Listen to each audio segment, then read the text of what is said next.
Taylor Swift's new album is many things. Unfortunately, good is not one of them. I knew the album wasn't going to be good as soon as the title was revealed, but the promo pics made me curious, so I have listened to the album in full. And now, having listened to it, the album's problem is glaringly obvious. The problem is Taylor Swift is aging out of being a white girl. Before you scroll, let me cook. I'm so sorry, this has to be said though.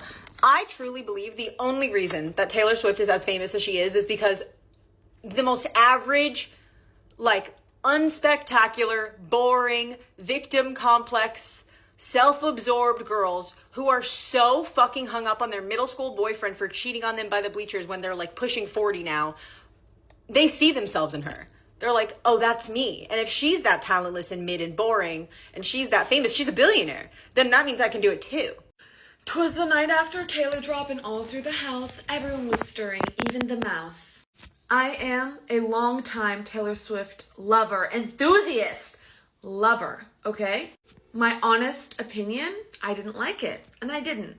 I don't think that it stands up to her previous albums. I don't. I understand that she tries to do something different every time. That's fine. But this, to me, it just wasn't it. And I'm not a hater. I'm not coming at this as a hater. I'm coming at this as a lover. I wanted to love it. I did not want to hate it. All right, Swifties, hear me out. I gave it a go. I gave the Showgirl album a go. And I fear I don't get it. I don't get it. Now, I have been a Swiftie before. I'm not just a hater. As a teenage girl, big old Swiftie. Now, what I'm thinking with this album, because I think it sucks, don't come for me, but this is my theory. I think Taylor Swift is coriander. I am not surprised that album was a flop, and I am not surprised that her fans are waking up. Think about it. This is a woman whose image and personality has been meticulously curated for 15 plus years. And no matter how good or bad her lyricism is or was, the truth is the depth of her art has always been shallow. You ever witness something so surreal online that you have to stop scrolling? Genuinely pause and ask, wait, is this real life? That's exactly how I felt when I saw white women all over TikTok turning on Taylor Swift. These are the same women who once called her the voice of a generation, now calling her music self-absorbed, unrelatable, and embarrassingly mediocre. It's almost poetic. Because for years, Taylor's music wasn't just about breakups. It was about being seen by other white women who were taught that their heartbreaks were the center of the world. And now it's all unraveling in real time. I'm really sorry I said Tortured Poets Department was boring because clearly I didn't know how bad it could get. And I waited a few days for this review because sometimes Taylor's work has to marinate with me. This one didn't. I was really excited about this album, and I'm going to say my piece about it. She's allowed to have fun, sure, and I'm allowed to not like it. And everyone compares her work to folklore, and it's unfair. Actually, comparing an artist's new work to their best work is just standard. And it's okay to say this wasn't good. And you don't need to be loyal to a celebrity who doesn't know who you are. And if you enjoy it, then enjoy it. I just found these lyrics severely lacking, and I think that's usually Taylor's strong point. They sound like TikTok comments, which is something I keep seeing in music lately. Way to date your music, right? If you say girl boss too close to the sun, I know what year this is from, right?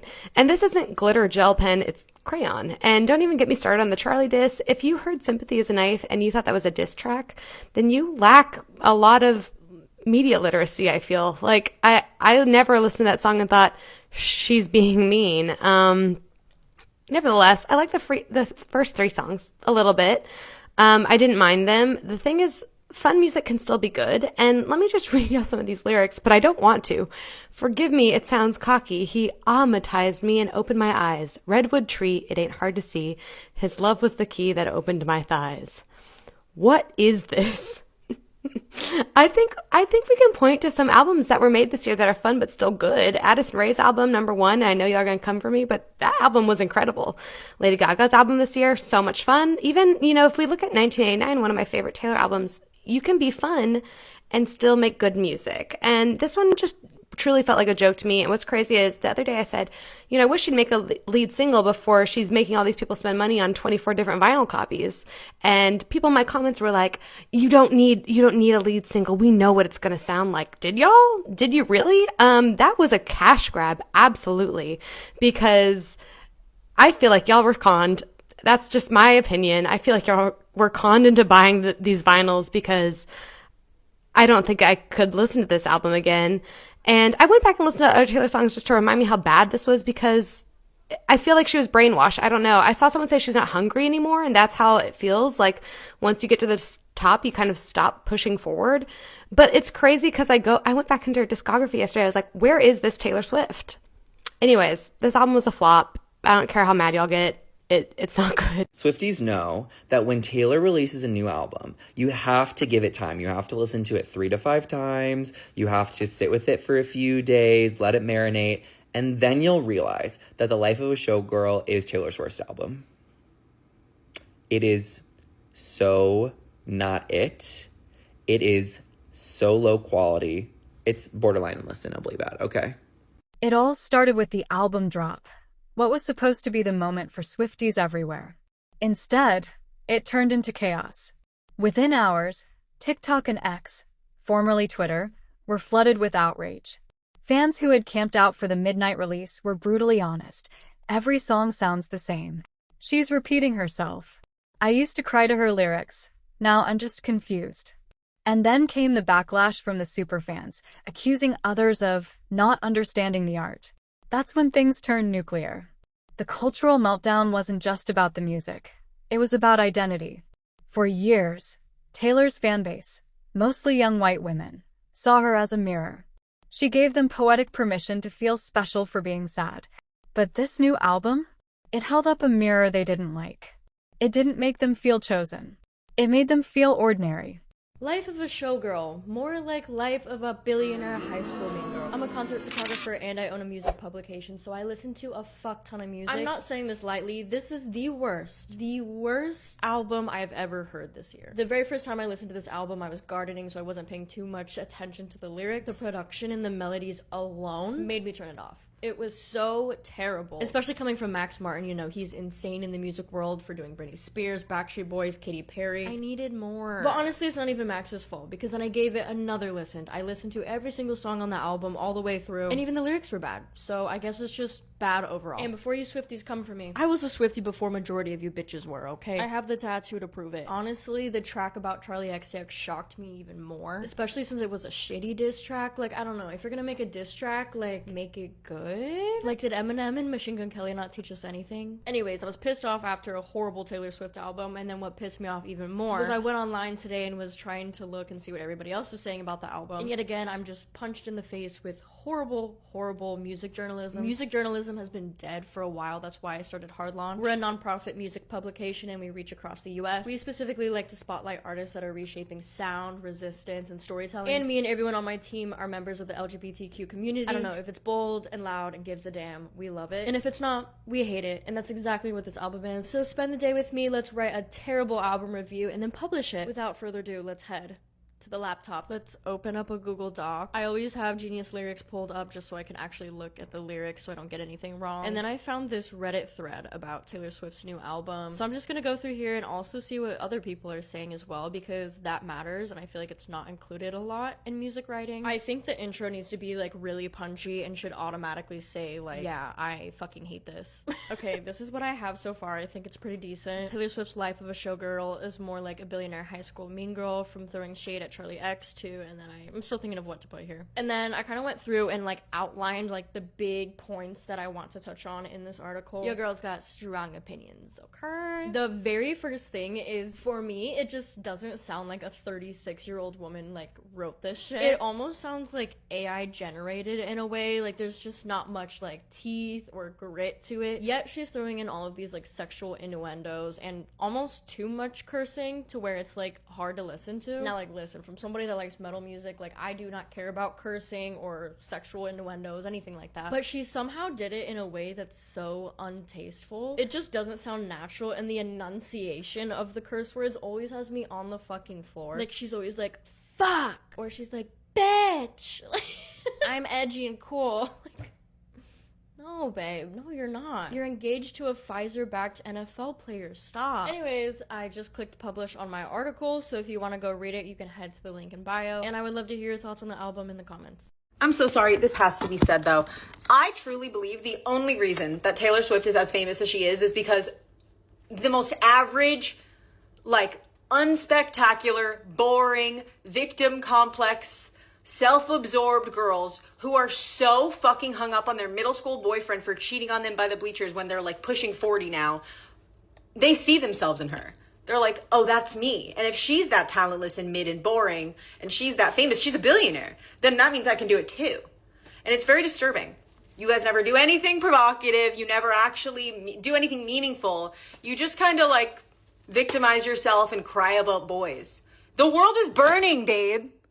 Hello? There was a time when Taylor Swift was the every girl. The awkward teen who got overlooked. The woman who just wanted to be loved. The artist who wrote in journals while the world misunderstood her. But the truth is, relatable was always a carefully crafted illusion. As she became a billionaire, her heartbreaks became PR cycles, her sadness became brand strategy, and her ordinary image became luxury storytelling. White women are realizing that relatable was never about them.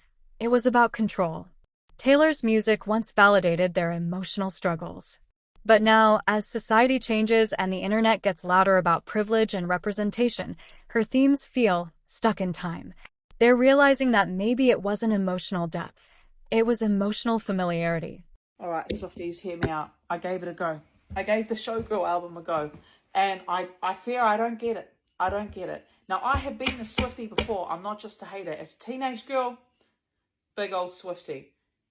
Now, what I'm thinking with this album, because I think it sucks, don't come for me, but this is my theory. I think Taylor Swift is coriander. Some people, when they have coriander, it tastes like soap. But for other people, it brings all the flavors together. So I think for me, Taylor Swift tastes like soap. But for you, it brings all the flavors in the meal together. Don't hate me. You guys know I am a reformed Swiftie. I have folklore tattooed on my fucking knuckles. Like, this is not a secret. I want to talk about this album and why it is so extremely disappointing. And also, not surprising. Specifically, the two tracks that are diss tracks, quite obviously, about Olivia Rodrigo and Charlie XCX. The Charlie XCX beef makes me so sad because I am such a Charlie stan, and Sympathy is a Knife is so literally a song about self-deprecation and insecurity, and it is not a direct diss at Taylor at all. It's just actually Charlie talking about how Taylor's success makes her feel inferior, and like that is not a diss. To then go and write Actually Romantic that is so clearly about Charlie, and to write Father Figure, which is so clearly about Olivia, and make it track 5. Meanwhile, not a single mention of Trump on the entire album, who literally called you washed up and ugly to the entire nation, Taylor. It's giving Mean Girl. It's giving like high school Mean Girl. It's giving you became the type of person that you wrote the song Mean about. Also, one of my favorite Swift creators, Brian Licious, said something to the tune of Taylor Swift having CTE by proxy, and I can't help but agree. I think that Travis Kelce has done something absolutely heinous to her songwriting, and I don't understand. I'm like, did Joe actually deserve that Grammy? Because how much of Folklore was he actually responsible for? The whole album is so aggressively mean girl, like high school mean girl, narcissistic billionaire that is aggressively heterosexual. And I cannot get behind it. And like, we have known that Taylor is a cringy millennial. It's been kind of her brand, and like I think a lot of us were able to get over the sexy baby line and anti-hero. I do not think I will be able to get over Girl Boss Too Close to the Sun or Dickmatized or like all of the sexual innuendos. Her saying that like Charlie talking shit about her makes her wet. Like that's I was really hopeful that there was going to be more fun. Maybe some socio-political commentary, even even veiled socio-political commentary, maybe some diss at Trump for calling her ugly. Instead, we got canceled, which is her seemingly to defend her problematic friends, namely the Mahomes and Blake Lively. And I fear this may be who Taylor has been all along, and that sucks because a lot of us are still gripping on to Folklore and Evermore and Midnights with white knuckles, saying, please, for the love of fucking God, bring her back. Taylor, bring her back. Please, Travis, set her free. The honesty online was brutal, but also refreshing. People who were once scared to criticize her are now calling her out. One viral TikTok said, "Taylor Swift makes self-absorbed, mediocre white girls feel seen." That line hit like a cultural earthquake. Because it wasn't just about music, it was about the type of femininity Taylor represents. Soft, safe, sanitized. A brand of vulnerability that only works when society caters to you. And as women from other backgrounds, Black, Latina, Asian creators, started weighing in, the conversation deepened. They pointed out that while white women are just now feeling let down, others have long noticed how Taylor's brand of feminism leaves them out. It's not hate, it's honesty. The pedestal is cracking. 'Twas the night after Taylor drop and all through the house, everyone was stirring, even the mouse. I am a long-time Taylor Swift lover, enthusiast, lover, okay? My honest opinion, I didn't like it, and I didn't. I don't think that it stands up to her previous albums. I don't. I understand that she tries to do something different every time. That's fine. But this, to me, it just wasn't it. And I'm not a hater. I'm not coming at this as a hater. I'm coming at this as a lover. I wanted to love it. I did not want to hate it. I wanted to love it. That's the difference. It felt millennial to me. It felt cringy. It felt like not what I know she can give us, which is creative genius. And I am so happy for the Swifties that love it. And I'm so happy you get this moment. And I wish I was there with you, but I'm just not. Sorry.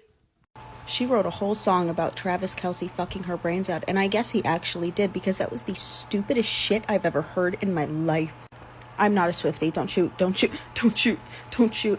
But, like, I liked, you know, those first couple albums, the first 2 or 3 albums when she was faking a country accent. You know, those ones were good when I was 10. They were wonderful, amazing, beautiful. I still listen to them. I thought people were joking about how bad the album was. I thought that these were AI songs. All the little clips I was seeing, I was like, oh, this has to be AI. This can't be real. She didn't sing that. Did I girl boss Too Close to the Sun? Ew! If you told me Gabby Hanna wrote this entire album, I would believe you. Because that's the vibe it's giving off. I don't know. Maybe she saw how great Sabrina Carpenter is doing with all the dick jokes and slang and whatever, and she was like, oh, I can do that too. Clearly you can't. Please don't try again. If you've ever belonged to an online fandom, you know, it's not just about the artist, it's about belonging. For many white women, being a Swiftie wasn't just a hobby, it was part of their personality. They made friends, found validation, and built online communities around Taylor's every lyric. So when this album flopped, emotionally at least, it triggered something deeper. Now fans are grieving, not because of the music itself, but because it feels like the end of an era, the death of a shared fantasy. A lot of people are realizing that they didn't just grow up with Taylor Swift, they grew out of her. And that's something no fanbase is ever ready for. Taylor Swift's new album is many things. Unfortunately, good is not one of them. I knew the album wasn't going to be good as soon as the title was revealed, but the promo pics made me curious, so I have listened to the album in full. And now, having listened to it, the album's problem is glaringly obvious. The problem is Taylor Swift is aging out of being a white girl. Before you scroll, let me cook. When Taylor was a teenager, she wanted to be a pop star, so her parents decided to take the country route. Keep in mind, this is the 2000s. Pop music was highly sexual, it was sleazy, and then you had things like bling rap. It's on a place for a little white girl. Country music, on the other hand, loves a little white girl. And she's blonde, they'll eat her up. So her family moved from Pennsylvania to Tennessee to launch her country career. That's why for the first several years of her career, she faked a southern accent. She was trying to fit in. See, seem authentic. Once the pop landscape started to change in the late 2000s, early 2010s, that's when she started to transition to making pop music. And now to talk about white girls. White girls don't have sex. They don't know what that is. White girls they're cute, they're adorable, they're like dolls, they're precious, they have to be protected. Do you remember a couple months ago whenever parents would bring their kids to Sabrina Carpenter shows and then act aghast because Sabrina Carpenter, who was a highly sexual artist, was referencing sex on stage? Of course they were, because how could a short, cute little white girl, who is also blonde, a blonde, cute little white girl, how could she possibly know what sex is?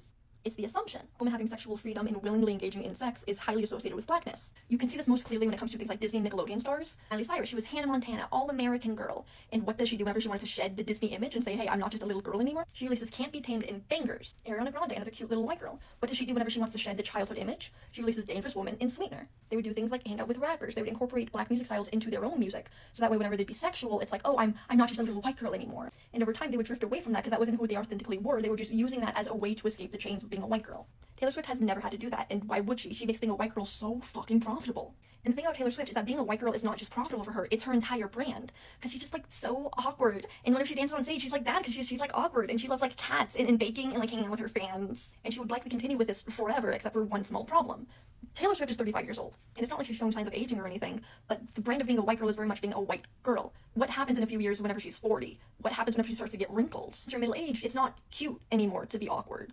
So she's aging out of being a white girl, but she doesn't have a brand or really even a sense of self outside of being a white girl. Also, low-key, this is the entire key to her relationship with Travis Kelce, which is not going to go well, but that's a story for another day. And keep in mind, the world has been moving on. An artist like Sabrina Carpenter could not exist 10 years ago. There was nowhere in the pop landscape for her. For like a cute little white girl who's that sexual, it didn't exist. And then on top of that, things have been rapidly changing politically. So people want different things from women now. And the life of a showgirl is a testament to Taylor's inability to rise to the occasion. Like on the song Wish List, oh, everybody wants bright lights and designer things, and they want like a fat ass.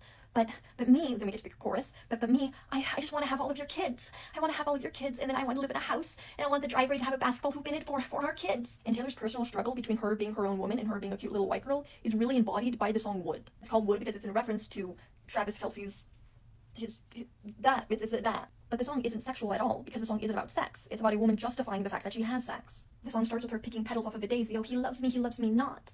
Taylor portrays herself as being super insecure until Travis Kelce digmatizes her and opens up her eyes. And keep in mind, white girls cannot be sexual beings. It's not that she has sexual feelings, it's that a man came along and unlocked it in her. The curse was lifted. You see, you guys, it's not about sex at all. It's about love. His love was the key that opened my thighs. I don't have sexual feelings. I'm just a little white girl. Because this album is supposed to be her embodying her sexual energy, thus, life of a showgirl. But Taylor either feels unable or isn't willing or whatever it is you want it to be. Taylor doesn't actually embody it. She doesn't explore it because the embodiment of her sexual energy would come at the expense of the brand of Taylor Swift. It's seemingly not compatible, or at least she thinks, or her team thinks, that it's not compatible. So she has to be her own fully embodied grown woman in order to keep up with the times, but she also has to be like a cute little white girl in order to keep up with the brand of Taylor Swift. And in trying to do both, she successfully does nothing. I would be really curious to know if the album was even her idea, especially since so many of the songs sound like rejected tracks off of some of her old albums. Also, how are you gonna have an album called Life of a Showgirl and yet not a single fucking song on the album has a brass section? Showgirl music is big band, it's blaring horns, it's a hell of a lot of fun, and it just did not exist on this album. Not to mention, none of the songs actually have anything to do with being a showgirl, and really not even the song The Life of a Showgirl. Like, you could have just used the word follies once and I would have been satisfied. But discussing why the music isn't good sonically is not really the purpose of this video. If you have any questions or you disagree with me, please let me know. I love thinking about white women, and Taylor Swift, she's the embodiment of it, she really is. This backlash isn't just about Taylor Swift. It's about what happens when a cultural icon becomes untouchable until the illusion breaks. When art stops growing, it becomes nostalgia, and nostalgia doesn't survive forever. White women online are beginning to question why they related to her so deeply, and what that says about the version of femininity they were taught to admire. Because Taylor's rise wasn't just about music, it was about a generation learning how to feel seen through someone else's lens. Now, that lens is cracking. And maybe, just maybe, this outrage isn't the end. It's the start of white women confronting the myths they've been sold about themselves, about art, and about what it means to actually grow up. I am not surprised that that album was a flop, and I am not surprised that her fans are waking up. Think about it. This is a woman whose image and personality has been meticulously curated for 15 plus years. And no matter how good or bad her lyricism is or was, the truth is the depth of her art has always been shallow. This is the year. If you have something to say, if you are an artist who has a perspective, this is the time to share it. her perspective on the album is showing. It's more me, me, me, me, me. No mentioning of what's going on with everything in the country and the regime that is in charge. Nothing about ICE going into these cities, abducting her fans who spend money on her music. Nothing about the little kids over in Palestine who are getting bombed out. Nothing to say about Trump directly. This would be her opportunity to do it, but she didn't. Why? Because she is a billionaire. And what you are seeing is the brand being exposed. For you Swifties out there, I hope you see that this is a one-sided relationship. You give to her, and she gives nothing back to you. I'm about to hurt some white women's feelings again.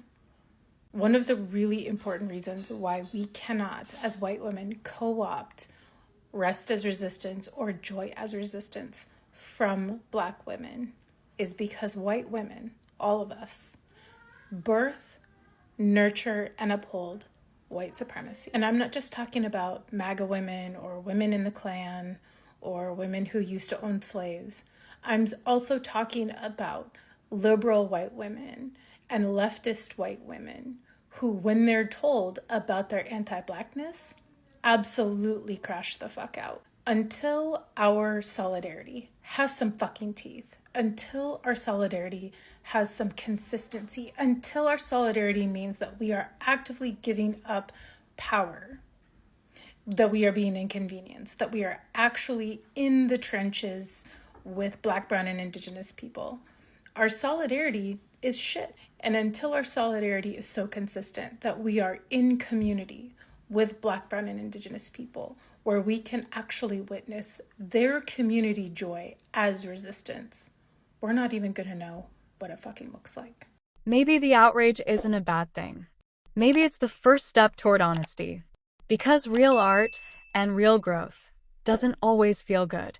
It challenges you, it confuses you, and sometimes it disappoints you. So maybe this isn't Taylor's downfall. Maybe it's her audience's awakening. The question is, will they evolve with her or finally admit that what they were chasing all along wasn't music? It was validation?